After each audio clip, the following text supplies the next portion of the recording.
बिस्मिल्लाहिर्रहमानिर्रहीम अस्सलाम वालेकुम बखैर एथलीट्स में आतिफ वक्कास और ये लेक्चर नंबर 9 है chapter number 3 motion and force का, जिसमें आज हम इलास्टिक कोलिजन्स के मुतालिक अंडरस्टैंड करेंगे।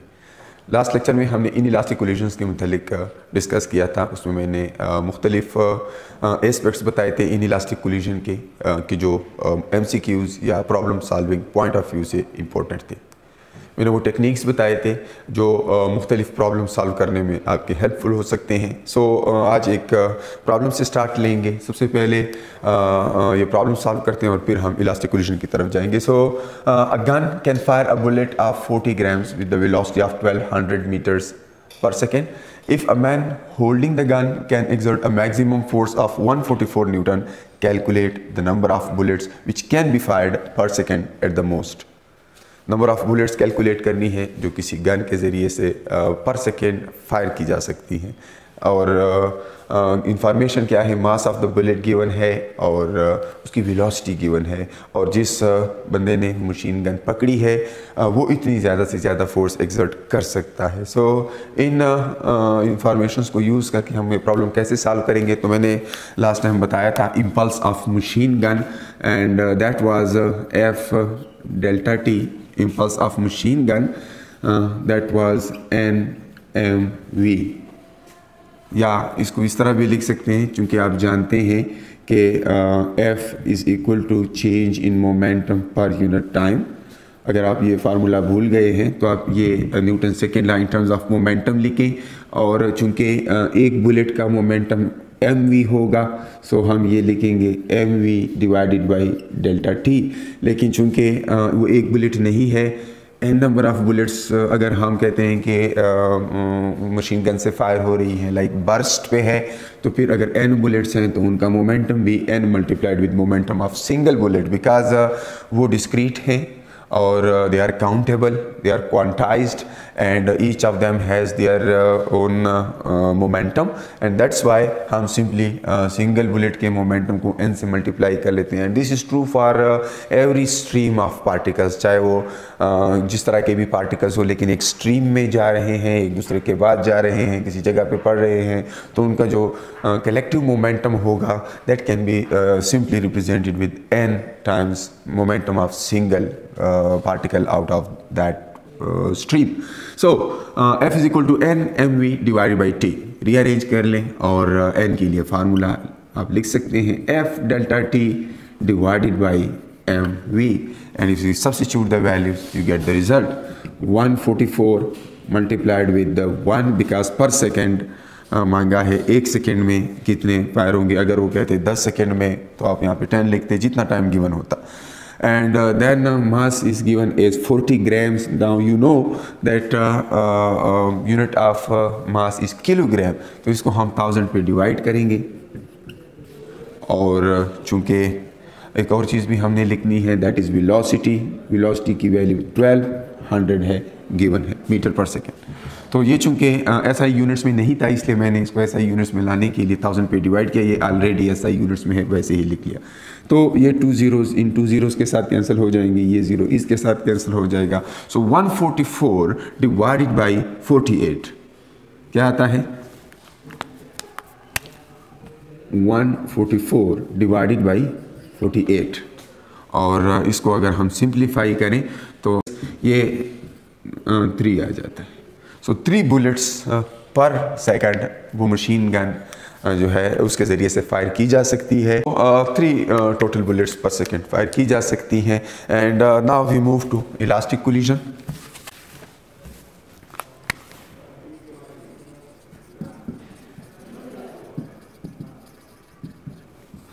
A collision is said to be elastic if kinetic energy remains conserved। मतलब ये है कि अगर दो पार्टिकल्स आपस में कोलाइड करते हैं तो कोलिजन से पहले उनके काइनेटिक एनर्जीज़ का सम और कोलिजन के बाद उनके काइनेटिक एनर्जीज़ का सम आपस में बराबर होते हैं। कि टोटल काइनेटिक एनर्जी है पूरे सिस्टम की, जिसमें दोनों पार्टिकल्स की काइनेटिक एनर्जीज इन्वॉल्व है। लेट्स सपोज ये 2 पार्टिकल्स है और ये आपस में कोलाइड करते हैं, तो कोलिजन के बाद इनकी जो काइनेटिक एनर्जीज़ हैं वो चेंज नहीं होंगी।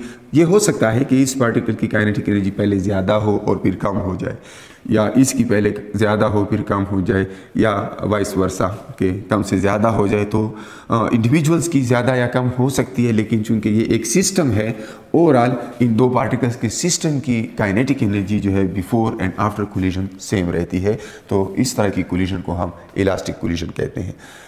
नेचर में ज़्यादातर जो है कोलिजन्स जितनी भी हम डेली लाइफ में ऑब्जर्व कर सकते हैं वो इन इलास्टिक कोलिजन्स होती हैं, क्योंकि उसमें काइनेटिक एनर्जी का कुछ हिस्सा अदर फॉर्म्स ऑफ एनर्जी में कन्वर्ट हो जाता है। और इसकी कुछ एग्जांपल्स भी आप ऑलरेडी देख चुके होंगे। जैसे वो कहते हैं कि जब कोई मीटियोर एटमॉस्फेयर में इंटर होता है तो उसकी काइनेटिक एनर्जी को क्या हो जाता है, या जब कोई बुलेट टारगेट में लगती है तो उसकी काइनेटिक एनर्जी चेंज हो जाती है। तो इस तरह से डिफरेंट सिचुएशंस हो सकते हैं जहाँ पर काइनेटिक एनर्जी का कुछ हिस्सा अदर फॉर्म्स ऑफ एनर्जी में कन्वर्ट हो जाता है। लेकिन अगर हम एक आइसोलेटेड सिस्टम लें और यहाँ पर बाहर से कोई इन्फ्लुएंस नहीं है, तो फिर ऐसी सूरत में हम ये दावा कर सकते हैं कि M1 और M2 की काइनेटिक एनर्जीज का सम जो है before and after collision same हो सकता है। तो इलास्टिक कोलिजन में ये बात लाजमी है।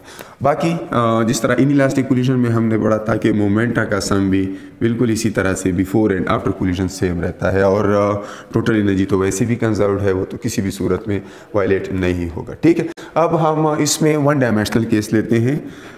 परफेक्टली इलास्टिक कोलिजन का मतलब है कि इसमें perfectly kinetic energy before and after एक जैसे होते हैं। प्रैक्टिकली इलास्टिक कोलिजन्स की जो बात करते हैं उसमें काइनेटिक एनर्जीज जो हैं मुकम्मल तौर पर इक्वल नहीं होती, तकरीबन इक्वल होती हैं। ठीक है, क्योंकि अगर आप स्नूकर खेल चुके हैं या आप जानते हैं तो उसमें एक स्ट्राइकर होता है और बाकी डिफरेंट कलर्स के बाल्स होते हैं। तो अगर आप स्ट्राइकर और किसी रेड बॉल की कोलिजन की मिसाल लें तो ये भी एक इलास्टिक कोलिजन प्रैक्टिकली इलास्टिक हो सकता है, क्योंकि बहुत कम एनर्जी जो है अदर फॉर्म्स में कन्वर्ट होती है, like sound and heat and in some cases spark.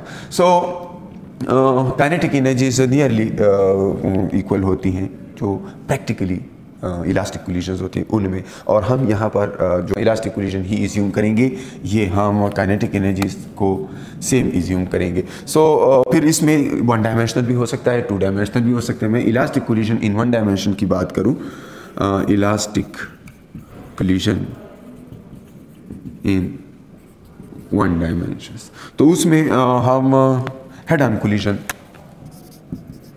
Study करते हैं। Head on collision, head on collision का क्या मतलब होता है कि दो ऑब्जेक्ट्स हैं, फॉर एग्जांपल दो स्फेरिकल ऑब्जेक्ट्स हैं और वो आपस में कोलाइड करते हैं। तो कोलिजन से पहले और कोलिजन के बाद उनका लाइन ऑफ मोशन सेम रहता है। क्या सेम रहता है? Line of motion. जिस लाइन पे वो कोलिजन से पहले थे उसी लाइन पे कोलिजन के बाद भी होंगे।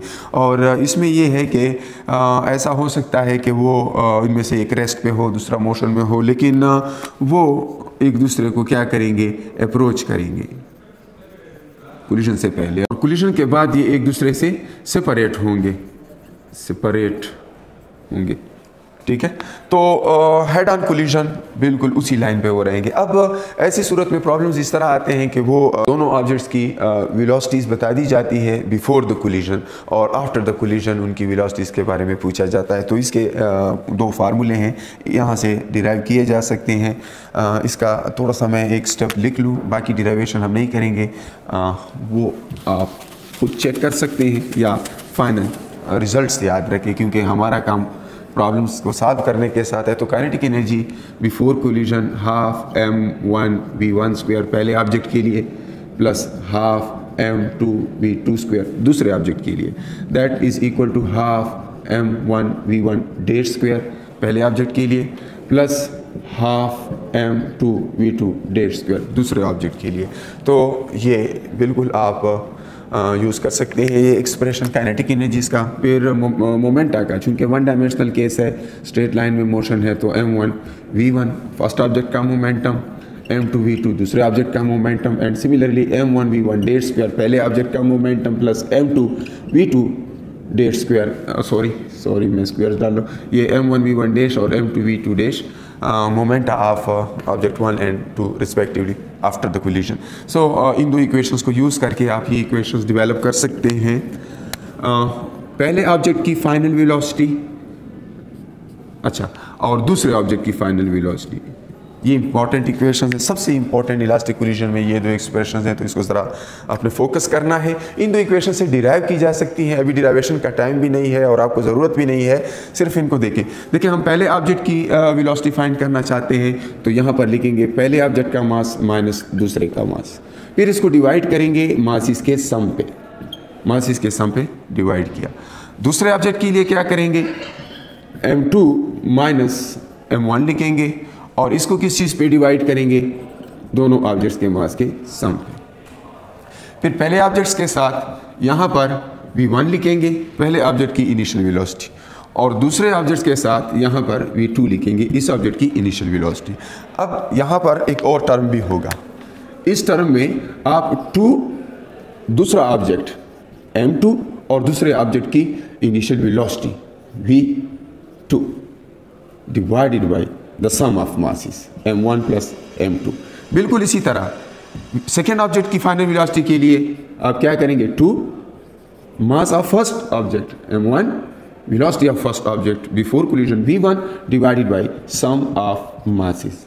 इस तरह से शायद ये आपको याद रहे। तो इन दो फार्मूलों को आपने बहुत गौर से देखना है, इसको याद कर लें जिस भी तरीके से हो, जो भी आपके लिए आसान हो उस तरह से इसे लिखें। लेकिन मेरे लिए इस तरह याद रखना आसान होता है, तो मैं ख़ुद इस तरह लिखता होता हूँ। तो अब इस पे कुछ केसेस डिस्कस करते हैं। Elastic collision in one dimension और हेड ऑन कोलिजन है। पहला केस मैं ये डिस्कस करूँगा। देखिए, दो ऑब्जेक्ट्स हैं, m1 ऑब्जेक्ट m1, ये इसको प्रोजेक्टाइल कहा जाता है।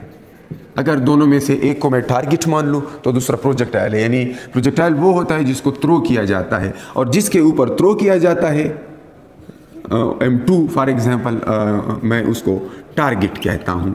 वो टारगेट होता है जिसके ऊपर थ्रो किया जाता है। अब प्रोजेक्टाइल जो है 3 केसेस हो सकते हैं, lighter projectile, heavy target. Projectile light हो, टारगेट हेवी हो। दूसरा केस,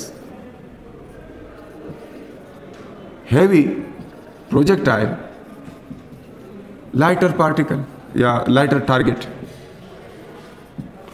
और तीसरा case, equal masses of projectile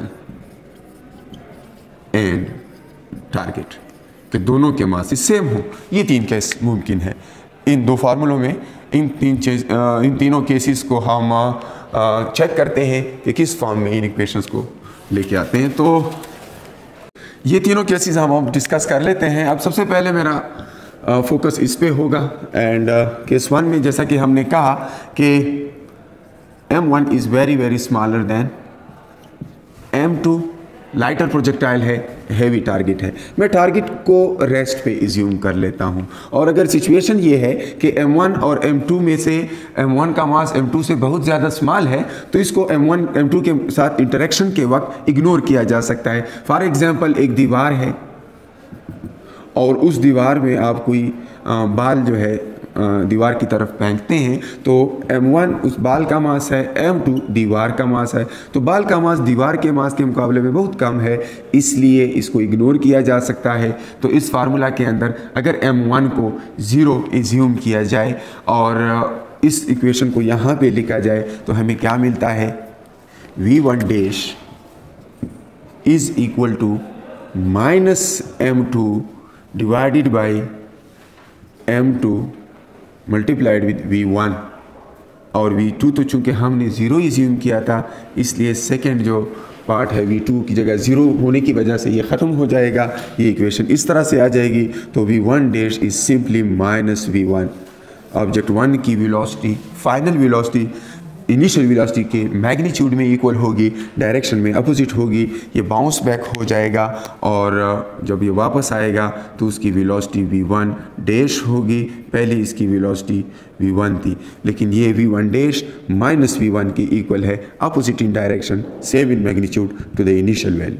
now इस पे कभी कभी ये भी क्वेश्चंस मैंने देखे हैं कि इनिशियल मोमेंटम मास आपको दिया गया होता है और वेलोसिटी दी गई होती है और आपसे कहा जाता है कि इलास्टिकली किसी दीवार के साथ कोलाइड करता है, चेंज इन मोमेंटम बताएं। तो मोमेंटम के अंदर जो चेंज होगा वो p डैश माइनस p होगा। p dash is m v dash minus m v। m को बाहर लिखें, v डैश आपको चूँकि यहाँ से पता चल गया है माइनस v के इक्वल होता है, तो यहाँ पर माइनस v लिखें, माइनस एक v ऑलरेडी मौजूद था माइनस, और यहाँ से माइनस 2m v आ जाता है। मैंने यहाँ पर माइनस इसलिए लिखा क्योंकि v dash is equal to minus v। And जब भी आपने मोमेंटम में चेंज फाइंड करना है किसी ऐसे प्रोजेक्टाइल का जो लाइटर है टारगेट के मुकाबले में, तो वो बाउंस बैक हो जाएगा। सिंपली उसका मोमेंटम डबल कर दो, एक माइनस साइन उसके साथ लगा दो। माइनस इसलिए कि जो डायरेक्शन पहले से उसकी है, अगर उसको आपने पॉजिटिव माना है तो उसकी अपोजिट डायरेक्शन को आप ऑटोमेटिकली नेगेटिव एज्यूम करेंगे क्योंकि मोमेंटम वेक्टर क्वांटिटी है। तो ये minus 2mv change in momentum आ जाएगा। तो simply double the momentum of the particle जो कि आपके पास बिफोर द कोलिजन है उसको डबल कर दें। माइनस साइन ये शो करता है अपोजिट डायरेक्शन में। तो अगर प्रोजेक्टाइल लाइटर हो तो ये बात याद रहे। और v2 डैश क्या होगा, यानी ऑब्जेक्ट 2 की फाइनल वेलोसिटी, तो आप जानते हैं दीवार की वेलोसिटी में कोई चेंज नहीं आएगी। सो v2 dash is the same is v2। तो v2 और v2 डैश सेम, उसकी जो वेलोसिटी पहले थी वही रहेगी। एंड चूँकि दीवार रेस्ट पे एज्यूम किया गया था सो वो 0 पे ही रहेगा, दैट इज़ v2 डैश। सो इसके बाद हम बात करेंगे केस 2 की।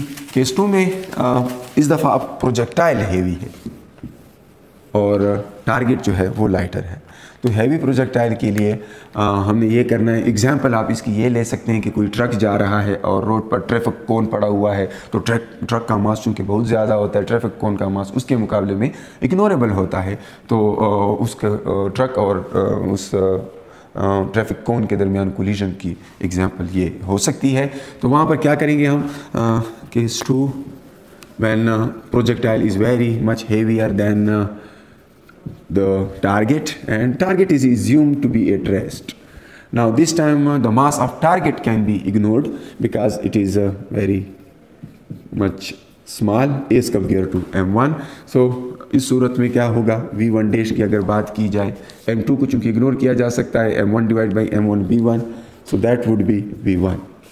प्रोजेक्टाइल की स्पीड को कुछ नहीं होगा। अगर ट्रक किसी खाली ड्रम के साथ कोलाइड करता है या ट्रैफिक कोन के साथ कोलाइड करता है या आप चलते चलते किसी छोटे से कंक्रीट को पैर से हिट करते हैं, तो उन सारे केसेस में आपकी स्पीड पे, उस प्रोजेक्टाइल की स्पीड पे जिसने उसको हिट किया लाइटर ऑब्जेक्ट को, उसकी स्पीड पे कोई फ़र्क नहीं पड़ता। तो प्रोजेक्टाइल की before and after the collision speed same रहती है। लेकिन जहाँ तक बात है उस पार्टिकल की, उस ऑब्जेक्ट की, उस टारगेट की जिसको हिट किया गया है, तो उसकी वेलोसिटी फाइनल जो है दैट वुड बी m2। चूँकि इस वक्त हमने इग्नोर किया है, that would be 0 and similarly m1 0, लेकिन चूँकि v2 भी 0 ही एज्यूम किया गया था, तो इसलिए इस फर्स्ट पार्ट को आप इग्नोर कर लें, दूसरे पार्ट की तरफ जाएं। वहाँ पर 2m1 है। अब m1 हमने इग्नोर नहीं किया तो उसको मैंने लिख लिया, जबकि डिनोमिनेटर में m2 को इग्नोर किया गया है, m1 को लिख लिया, इसलिए 2m1 डिवाइड बाई m1 आ जाएगा, साथ में v1। तो अब इसको हम सिंप्लीफाई कर ले तो यहाँ से पता चलता है कि जो लाइटर ऑब्जेक्ट है, जो टारगेट है, उसकी वेलोसिटी डबल होगी। किस चीज़ के डबल होगी, प्रोजेक्टाइल की वेलोसिटी के डबल होगी जिसने उसको हिट किया है। फॉर एग्जांपल ट्रक किसी वेलोसिटी के साथ जा रही है, 20 या 30 या 50 कोई भी उसकी स्पीड है, उसी स्पीड को डबल करना है। अगर आपने उस कोन की स्पीड कैलकुलेट करनी है जिससे वो टकराता है, तो कोन की final velocity after the collision simply double the velocity of the heavy projectile, so 2v1 होगी। तो ये बड़े इस पर न्यूमेरिकल क्वेश्चंस भी आ सकते हैं और उस पर सिंपली MCQs क्वेश्चन बहुत सारे बनाए जा सकते हैं, लेकिन ये बात अगर आपको याद होगी तो आपका टाइम बचेगा। तीसरा केस वो होता है जब मास इज इक्वल हों, और मैंने जैसे पहले भी स्नूकर की मिसाल दी कि जब आप स्नूकर खेलते हैं तो वहाँ पर एक स्ट्राइकर होता है और बाकी जो है डिफरेंट कलर्स के बाल्स होते हैं, तो उनमें कोलिशंस होती है, उस कोलिशन को आप इलास्टिक एज्यूम कर सकते हैं। लेकिन अगर जनरली देखें तो टेबल 2 डायमेंशनल प्लेन है, वहाँ पर 2 डायमेंशनल कोलिशंस होती हैं। लेकिन बिल्कुल अगर स्ट्रेट लाइन में हेड ऑन कोलिशन की जाए, किसी स्ट्राइकर की किसी बाल के साथ हेड ऑन कोलिशन की जाए, तो तब वो स्ट्रेट लाइन में भी वहाँ पर इसकी एग्जाम्पल देखी जा सकती है। नंबर 3, सो इस केस में मैं ये एज्यूम कर रहा हूँ कि M1 और M2 आपस में सेम है, तो उनको M कह देते हैं, और ये भी एज्यूम कर लेता हूँ कि V2 0 है। मैंने सारे केसेस में टारगेट को 0 पे एज्यूम किया है। आप यूँ कर सकते हैं कि टारगेट की भी कोई ना कोई वेलोसिटी होगी, तो फिर ये जनरल केसेस हमने ऑलरेडी डिस्कस किए हैं, तो फिर वहाँ पर आप इसको यूज़ करेंगे। लेकिन जहाँ तक बात है मासिस की, तो मासिस को कंपैरिजन में देखा करें। अगर एक का मास दूसरे के मुकाबले में बहुत ज़्यादा है तो दूसरे मास को 0 एज्यूम कर सकते हैं, इससे आपका थोड़ा सा टाइम बच सकता है। V2 0 पे है और M1 और M2 सेम है। Now before collision velocity V1 V2 है, after the collision V1 V2 dash के साथ होंगे। अब V1 डैश क्या होगा, इस फार्मूला में जाएं।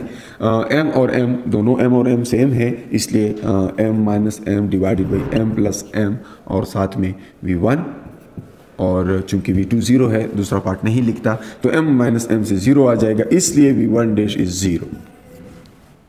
स्ट्राइकर, अगर आप स्नूकर खेलते हैं तो आपको पता होगा कि ये आपके लिए आगे बाल है और ये स्ट्राइकर है। तो अगर आप बिल्कुल इसको यहाँ पे सेंटर पे हिट करते हैं तो ये इसके साथ कोलाइड होके खुद रुक जाता है और उसको मूव कर देता है। तो इस तरह की एग्जांपल आप यहाँ पे देख सकते हैं। मासी सेम है, पहला रेस्ट पे था, दूसरा जो है पहले रेस्ट पे था, इसने किसी वेलोसिटी के साथ जाकर इसको हिट किया, खुद V1 डैश 0 आ गया, फिर रेस्ट पे आ गया, जबकि इसको मूव किया। अब इसकी वेलोसिटी क्या होगी ये कैसे पता चलेगा, दोबारा उस फार्मूला की तरफ जाते हैं। उस फार्मूला की तरफ जाएं और वहाँ पे आप देख सकते हैं कि V2 dash is equal to, चूँकि M माइनस M यहाँ भी होगा, ये 0 हो जाएगा, इसको इग्नोर कर दें, और V2 वैसे भी आपने 0 एज्यूम किया। तो दूसरा part 2M divided by M plus M times V1। अब देखें M प्लस M से 2M आ जाएगा, 2M बाई 2M से 1 आ जाएगा। कुछ स्टूडेंट्स गलती ये कर लेते हैं, ये जल्दी में करते हैं, मुझे पता है उन्हें पता होगा, लेकिन ये जल्दी में कर लेते हैं कि डिवीज़न से 0 ले आते हैं। 0 सिर्फ सब्ट्रैक्शन से आ सकता है, डिवीज़न से 1 आ सकता है। तो 0 जो है वो एडिटिव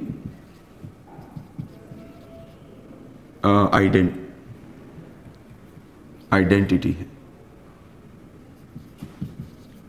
और 1 जो है मल्टीप्लिकेटिव